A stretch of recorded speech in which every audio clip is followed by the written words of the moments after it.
Hello दोस्तों, तो फिर से बता दूं भोजपुरी इंडस्ट्री से एक बड़ी खबर है जो कि अभी भोजपुरी में यानी कि बहुत ही ज़बरदस्त कॉमेडी के साथ इस फिल्म को बनाया जा रहा है। गोरखपुर में जोरों शोरों से शूट किया जा रहा है। इस फिल्म का नाम है बता दूं कि हम नहीं सुधरेंगे, और जिसका डायरेक्टर हैं सुनील माझी और निर्माता है आनंद रुंगटा जी, जो कि जोरों शोर से जो है सो फिल्म को शूट किया जा रहा है गोरखपुर में।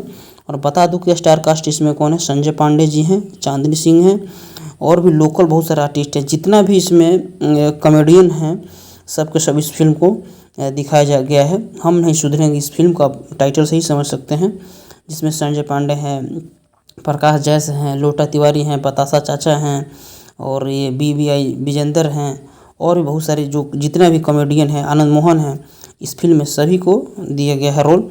और ये फिल्म कॉमेडी से भरपूर होगा। तो प्लीज़ दोस्तों इस हमारे चैनल को सब्सक्राइब कीजिए और भोजपुरी की सभी ताज़ा तरीन खबरें अपने चैनल को देखते रहिए।